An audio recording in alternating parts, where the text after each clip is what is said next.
Assalamu alaikum and hello everyone. Let's start our remaining chapter 1 the dying sun. उसका बाकी portion पढ़ते हैं। तो शुरू करते हैं। शुरू करने से पहले हम ये देख लें कि पिछले चैप्टर में हमने ये पढ़ा था कि ज़मीन कैसे मार्ज़ वजूद में आई, how life came in to being, ज़िंदगी कैसे बनी। राइटर कहता है I don't know when where and why this happened, मुझे नहीं पता कैसे हुआ। A simple organism came in to being, एक जिस्म पैदा हुआ। It gave birth to many life, इसने दूसरी ज़िंदगी को जन्म दिया बिफोर डाइंग, मरने से पहले। तो फिर क्या हुआ, आगे बढ़ते हैं। Although we can not speak with any certainty, अगरचे हम किसी यकीन के साथ नहीं कह सकते, certainty surety. It seems most likely that human race came in to existence in some such way as this, ज़िंदगी इस तरह ही कोई मार्ज़ वजूद में आई होगी। यकीन से नहीं कह सकते, साइंसदान कहता है सर जेम्स जीन्स, लेकिन ऐसे ही आई होगी। Standing on our little grain of sand, हमारे रेत के ज़रे पर अगर हम खड़े हों, हमारे रेत के ज़रे पर यानी कि ज़मीन पर, वी ट्राई टू डिस्कवर, हमें पता चलता है the nature and purpose of universe, कायनात की तस्खीर का, विच सराउंड्स आवर होम, जिसने हमारी ज़मीन को घेर रखा है, इन स्पेस एंड टाइम, कौनो मकान के अंदर। Our first feeling is something like fear, जैसे ही हम सोचते हैं कि हम कहाँ खड़े हैं तो हम डर जाते हैं। We find the universe frightening, अगर पेपर में क्वेश्चन आ जाए जो कि क्वेश्चन है कि why do we life find, question number 6 है, राइट ऑन, हमारे पास क्वेश्चन है कि हमें ज़िंदगी में, क्वेश्चन नंबर 7 है why is the universe frightening of our which our earth is part.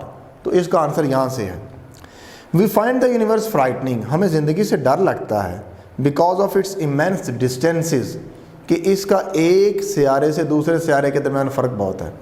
Immense distances which do not understand, जो हमें समझ में ही नहीं आते। फ्राइटनिंग, पहली वजह है कि बहुत ज़्यादा फासला है। दूसरी, frightening because of it's stretch of time, इस वजह से भी ख़तरनाक है, ड्राउनी है, क्योंकि इसमें वक्त बहुत ज़्यादा लगता है एक सितारे से दूसरे सितारे पर जाने के लिए। So great that we can not even imagine them, एक सियारे से दूसरे सियारे पर जाने के लिए इतना ज़्यादा टाइम लगता है कि उसके बारे में सोच ही नहीं सकते। क्या बात है जी। Making the whole of human history so very small in comparison, इसके मुकाबले में कायनात बहुत छोटी लगती है। फ्राइटनिंग, तीसरी वजह बता रहा है। पहली वजह लंबी मुसाफतें, दूसरी वजह वक्त का नहीं पता, तीसरी वजह frightening because of our extreme loneliness, इस वजह से है कि हमारे जैसी बूथियाँ किसी और सियारे पर नहीं है। लोनलीनेस, हम अकेले हैं, कायनात में हमारे जैसे इंसान नहीं पाए जाते। And because of our littleness of our home in space, और खला में सिर्फ हम अकेले ही हैं, छोटे से। फिर क्या होगा, a million part of grain of a sand out of all the sea sand in the world, दुनिया के साहिलों पर फैली हुई रेत का करोड़वां हिस्सा है। बट अबव ऑल एल्स, इन सब से बढ़कर, we find the universe frightening, हमें कायनात से इस वजह से भी डर लगता है because we can not find any sign, क्योंकि हमें कोई ऐसी निशानी नहीं मिलती that life like our own exist anywhere in except on the earth, कि ज़मीन जैसी कोई और जगह हो, तो ज़मीन जैसी कोई और जगह में कायनात में मिलती ही नहीं है। Indeed for the most part, ज़्यादातर हिस्सा एम्प्टी, खाली है, कायनात में सारी तो खाली है। स्पेस इज़ सो कोल्ड, इसकी स्पेस इतनी, खला इतनी ठंडी है, that all life in it would be frozen, कि सारी ज़िंदगी इसमें जम जाए। Most of the matter in space is so hot as to make life on it impossible, कायनात में कुछ हिस्सा इतना ठंडा है कि ज़िंदगी जम जाए, और कुछ हिस्सा इतना गर्म है, इतना गर्म है कि ज़िंदगी पिघल जाए। तो इसका अगर वो क्वेश्चन पूछ ले कि यहाँ लिखा हुआ है कि why is there no life on the stars, question number 5 है, तो उसका आंसर ये है, life does not seem to have any part in plan of the universe, ज़िंदगी का कोई हमें चक्कर नज़र नहीं आता कायनात में, विच प्रोड्यूस्ड आवर प्लानेटरी सिस्टम, जिसने हमारा सियारे का निज़ाम बनाया है। कैलकुलेशन शोज़, अदादो शुमार बताते हैं, that there can be only one very few such systems in space, कि हमारे जैसे बहुत थोड़े हमारे जैसे बहुत थोड़े सियारे हैं।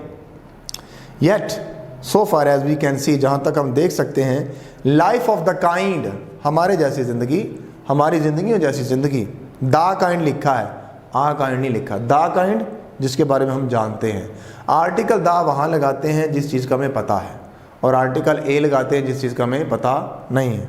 पते से मुराद article the is used, article the is used when something is aforementioned. क्या कहा मैंने, बोले? Article the is used when something is aforementioned. Article the वहाँ लगाते हैं जिसका पहले जिक्र हो। मिसाल के तौर पर, she gave birth to babies, उसने 2 बच्चों को जन्म दिया।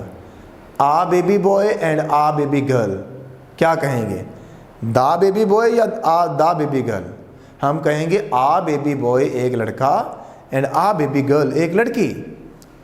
अब फिर दोबारा इन्हीं लड़के लड़की की हम दोबारा बात करेंगे, फिर हम आर्टिकल आ नहीं लगाएंगे क्योंकि इसका जिक्र हो गया। The baby boy is naughty, the baby girl is very innocent. The baby boy is naughty, the baby girl is innocent. Article a कहाँ आना है, दा कहाँ आना है? मैंने छोटा सा बारीक सा फ़र्क आपको बता दिया, बेसिक। अदाद शुमार बताते हैं कि हमारी जैसी ज़िंदगी नहीं है। Life of kind we know on earth can exist only on planets like the earth. हम जो है ना, ज़मीन जैसे किसी सियारे पर रह सकते हैं। It need suitable physical conditions. वजह, क्वेश्चन नंबर 5 का answer, it needs physical conditions, suitable physical condition. इसको मुकम्मल जिस्मानी मौजू चीज़ चाहिए। फॉर इट्स अपीयरेंस, अपने ज़हूर के लिए। Appearance, existence. The most important of which is temperature and which substance can exist in a liquid state. सबसे अहम चीज़ होती है टेम्परेचर, दर्जा हरारत, जिस पर हमारी ज़िंदगी टिक जाए। The stars themselves are far too hot for this. सितारों पर तुम रह नहीं सकते क्योंकि बहुत ज़्यादा तत्ते हैं। We may think of them as a collection of fires scattered through space. इनके बारे में हम ये सोचते हैं कि ये बहुत ऐसे सितारे हैं जो खला के अंदर फैले हुए हैं। प्रोवाइडिंग वार्मथ इन सराउंडिंग, जो गिरदोनवा में गर्मी पहुंचा रहे हैं। Where the temperature is at most some 4 degrees above absolute zero, जहाँ दर्जा हरारत 4 डिग्री से -4 से ज़्यादा है। This is about 484 degree of Fahrenheit, जो कि 484 फ़ारेनहाइट है for frost on the Fahrenheit scale. अगर फ़ारेनहाइट स्केल पे देखें तो 484 फ़ारेनहाइट बनता है जी। In the immense stretches of space beyond the Milky Way. What are Milky Way? What are Milky Ways? Milky Ways किसे कहते हैं? ये आप अगर बुक खोलेंगे तो यहाँ लिखा हुआ है हेयर। मिल्की वे क्या होता है? मिल्की वे की लाइन में एक ऐसा वर्ड है जो MD CAT 2017 में आया था, मिल्की वे में। वो वर्ड आपने मुझे बताना है, कौन सा है? Nebula. Milky Way collection of stars को कहते हैं, झुंड सितारों का। इट इज़ कोल्डर स्टिल, वहाँ बहुत ज़्यादा ठंड है। Away from the fire there is the unimaginable cold. सितारों से परे तो अनयकीनेबल ठंडी है कायनात। Of hundreds of degrees of frost, इतनी हज़ारों डिग्री ठंड है। क्लोज अप टू देम, सितारों के पास, there is a temperature of thousands of degrees, हज़ारों डिग्री का टेम्परेचर है। At which all the solid melt, जहाँ सारे सॉलिड मेल्ट हो जाएंगे। और लिक्विड बॉयल, जहाँ सारे सॉलिड जो है लिक्विड जो है वो बॉयल हो जाएंगे। Life can exist only in a narrow belt. ज़िंदगी सिर्फ तंग बेल्ट पे ज़हूर पजीर हो सकती है। नैरो, नैरो किसे कहते हैं? नैरो, तंग, टाइट। बेल्ट का सिनोनिम क्या होगा? Path, space.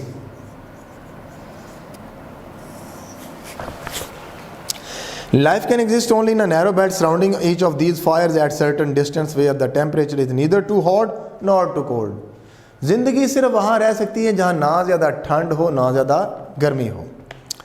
Rough calculation shows, एक अदादो शुमार बताते हैं that all such temperature belts, कि इस तरह के जो दर्जा हरारत के इलाके हैं with in which life is possible, जिस पर ज़िंदगी मुमकिन है, ऑल एडिड टुगेदर, अगर इन सबको इकट्ठा किया जाए फिर क्या होगा, make up less than 1000 millionth part of the whole space, तो ये ज़मीन का, वो कायनात का करोड़वां हिस्सा बनते हैं जिस तरह की ज़मीन है।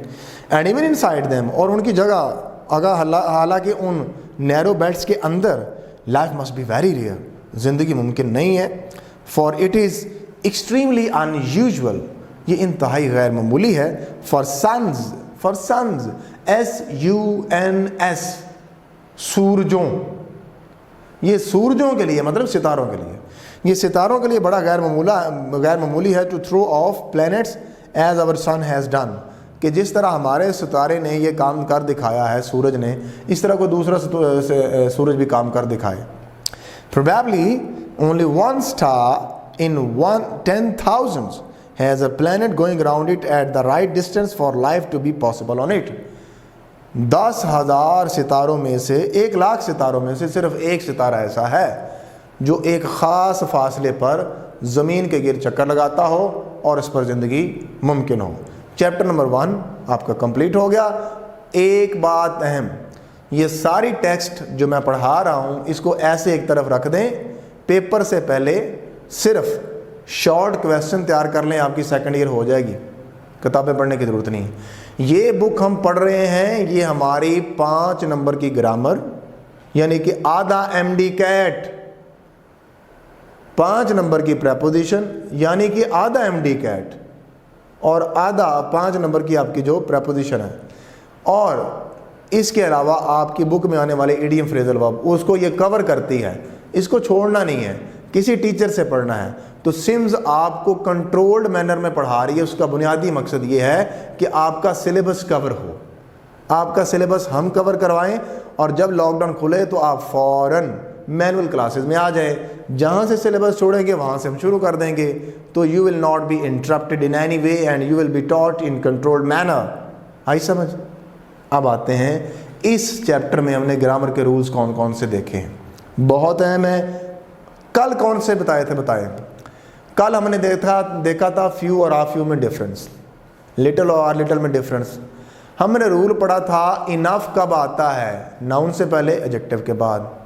हमने पढ़ा था 100,000 मिलियन बिलियन ट्रिलियन के साथ S कब आता है, जब ऑफ लिखा हो। आज हम सीखते हैं, एक और रूल पढ़ा था, आर्टिकल दा कब आता है। ये चारों रूल आपको पेपर में आएंगे। आज वाला रूल MD कैट में बड़ा तय है, ये ज़रूर आता है। आए ज़रा देखते हैं।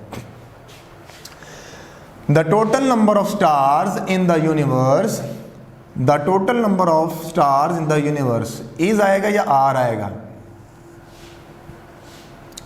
The total number of stars in the universe is probably something या are probably something the total number of grains। तो एक बात बगैर पूछे समझा दूं, यहां लिखा है the number of, जिस सेंटेंस में the number of लिखा हो वो हमेशा सिंगुलर होता है, सिंगुलर। जहां अगर आ नंबर लिखा होता तो ये हमेशा प्लूरल होता है। अब सिंगुलर और प्लूरल से मुराद कि आ नंबर ऑफ स्टार्स आर आना था, वर आना था, आर, वर और हैव, ये प्लूरल वर्ब्स हैं। द नंबर ऑफ ये सिंगुलर है, इज आना था, वॉज आना था और हैज आना था। तो आ नंबर ऑफ स्टार्स ट्रैवल कर देंगे, ये सिंगुलर हो गया, ये प्लूरल हो गया, प्लूरल। अगर हम ट्रैवल्स कहते हैं तो ये प्लूरल हो गया। तो सीखा हमने क्या कि आ नंबर ऑफ प्लूरल होता है और द नंबर ऑफ सिंगुलर होता है। The total number of stars क्या कहेंगे? इज, बहुत अहम रूल है। The total number of stars is, a number of stars are. चलें जी, ये मैंने आपको फर्स्ट ईयर में करवाया हुआ है जी, इसमें हमने पंक्चुएशन करनी है। हम पढ़ने लगे हैं कंजंक्टिव एडवर्ब्स, ठीक है जी। कंजंक्टिव एडवर्ब्स किन्हें कहते हैं? इनको। however, nevertheless, nonetheless, therefore, otherwise, hence, thus। इनकी हमने पंक्चुएशन सीखनी है, तो बताएं। He did not work hard, therefore he failed। यहाँ पंक्चुएशन मैंने खुद कर दी, full stop, full stop, full stop and full stop. तो पंक्चुएशन आनी है यहाँ, अब आपने करनी है, जैसे मर्जी कर लें।